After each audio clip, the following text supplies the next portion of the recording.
Pothina Mahesh episode కనుక చూస్తే అతను అంటే నిన్న మాట్లాడుకున్నాం, అప్పటికి జస్ట్ రిజైన్ చేశాడు. తర్వాత ప్రెస్ మీట్లో అతను మాట్లాడుతూ వ్యక్తిగతంగా దాడికి దిగాడు.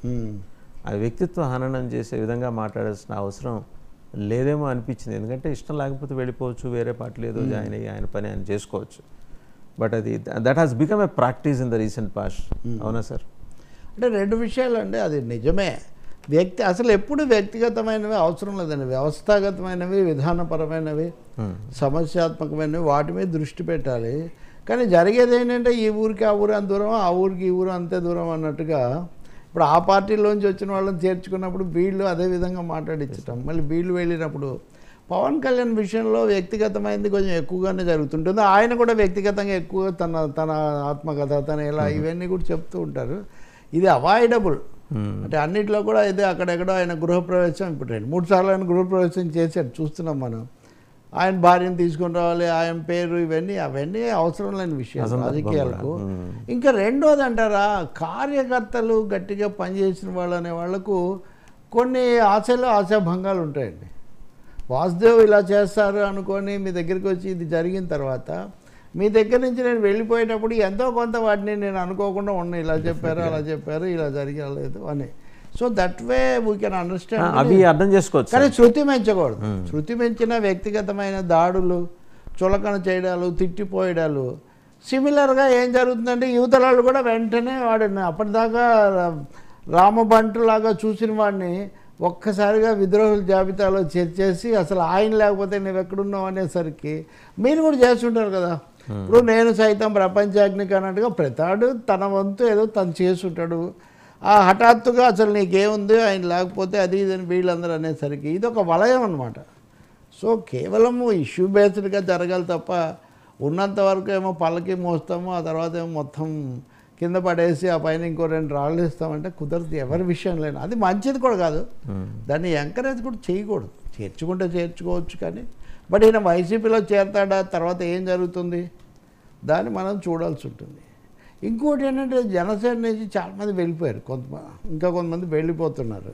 కానీ మహేష్కి వచ్చేసరికి పొద్దున్న మహేష్ ఎక్కువ రోజులుగా ఉండే ఒక ఎఫెక్టివ్ కొంచెం రోల్ తీసుకోవడం వల్ల, సో ఆయనకు ఆ బ్యాక్వర్డ్ సెక్షన్స్ వాటితో ఐడెంటిఫికేషన్ వల్ల కూడా ఇది కొంచెం ప్రభావం ఎక్కువగా ఉంటుంది. టోన్ కూడా అతనిది కొద్దిగా అగ్రెసివ్ టోన్, అది అగ్రెసివ్ టోను, పర్సనాలిటీ అన్నీ మీకు అన్నీ కలిసి వస్తాయి ఇక్కడ.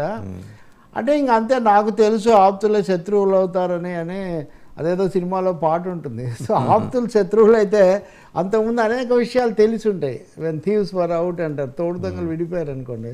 నేను దొంగలు అంటలేదు ఇక్కడ, ఊరికే మాట వరుసకి చెప్తున్నా. మీ బంధం ఎంత బలంగా ఉంటుందో మీ ఎడబాటు కూడా అంత తీవ్రంగా ఉంటుంది అనమాట. నిన్న బొలిశెట్టి సత్య గారు తర్వాత మాట్లాడుతూ మీ గురించి మాకు చాలా కంప్లైంట్లు ఉన్నాయి, మీరు బీసీ నాయకుడు అని చెప్పి మేము ఆగిపోయాము, పిలిచి మందలించాం, ఇలా రకరకాల మాటలు మాట్లాడుతూ చివరిలో వెంబడి ఒక కోవర్ట్ అని ఒకటి ముద్ర వేసేయటం. అంటే జనసేన దగ్గర ఉన్న ఒకటి తడువుకోకుండా వాళ్ళ డిక్షనరీలో కోవర్ట్ అనే పదం రెడీగా ఉంటుంది. మరి మీరు ఆ పార్టీ నుంచి వచ్చిన వాళ్ళకి ఎంపీ టికెట్ కూడా ఇచ్చారు కదా. ఇప్పుడు బాలశౌరి ఆయన ఎవరైతే ఆయన నిన్నటి వరకు ఇచ్చుంటే అక్కడే ఉండేవాడు కదా. అక్కడ ఉంటేనేమో ఆయన ఇదేనండి, ఎంతసేపు విక్రమార్క సింహాసనంలాగా దాని మీద కూర్చుంటే ధర్మం, దిగితే అధర్మం, అది కుదరదండి. ప్రజాస్వామ్యంలో ఏంటంటే మహేష్ ఎపిసోడ్ కొంచెం ఎక్కువగా లాగుపడుతుంది. దానికి ఇంకొక కారణం కూడా ఉంది. అదేంటంటే జనసేన కొద్దిగా బలహీనపడుతున్న సమయంలో ఇది జరుగుతుంది. When you are in a position of strength, మీ శరీరం బలంగా ఉన్నప్పుడు రోగక్రిములు కానీ ఇంకొకటి కానీ అంత ప్రభావం చూపించలేవు. మీరు ఇలా మీరు వయసు పెరిగితే కొద్ది. అట్లాగే ఇక్కడ ఏం జరుగుతుందంటే జనసేన కొంచెం ఎదురుగాలి వీస్తున్న పరిస్థితుల్లో అది అంతర్గతంగా, రేపు ఎన్నికలు ఎలా ఉంటుంది మనం చెప్పలేం. కానీ ఈ ఎపిసోడ్ టోటలీ అవాయిడబుల్. ఇంతకంటే స్మూత్గా డీల్ చేసి ఉండాలి పవన్ కళ్యాణ్ కానీ పోతిన మహేష్ కూడా. మరి ఇంకా ఏమేమి మాట్లాడతారో తెలీదు. మీరు ఒకటి చూడండి, నేను తెనాలి వెళ్తాను, అక్కడే నాదెండ్ల మనోహర్ సంగతి ఏదో తేలుస్తాను అంటున్నాడు. అక్కడ నాదెండ్ల మీద చేస్తే ఏకీభవించే వాళ్ళు చాలా మంది ఉంటారు. యాజ్ ఐ నో ఇప్పుడు ఇంకా జనసేనలో కూడా ఉన్నారు. అవి రీజనల్ ఫ్యాక్టర్స్ అక్కడ తెలుసు, సోషల్ ఫ్యాక్టర్స్ ఇప్పటికీ కూడా చాలా. ఇప్పుడు మహేష్ను ఖండిస్తున్న వాళ్ళలో కూడా చాలా మంది ఇంటర్నల్గా దగ్గరకు వచ్చేప్పటికి సైలెంట్ అవుతారు. ఇప్పుడు ఆయన అక్కడికి పోతాడు. సో ఇంకా ఒకటేనండి, మీరు గొంగట్లు అన్నం తింటూ వెంట్రుకలు ఏరలేరు అన్నట్టుగా ఈ రోజున్న రాజకీయ స్థాయిలో ప్రమాణాల్లో ఇవన్నీ సర్వసాధారణంగా మారిపోయాయని మనం చెప్పొచ్చు.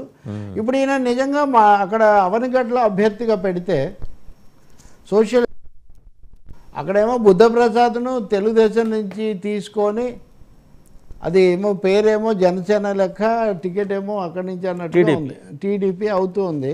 ఇప్పుడు ఈయన అక్కడ కనుక పోటీ పెడితే ఈయన జనసేన నేపథ్యం వైసీపీ టికెట్ అన్నట్టుగా ఈయనకు ఉంటుంది. ఇస్తే చెప్పలేము, అంత ఈజీ కాదు.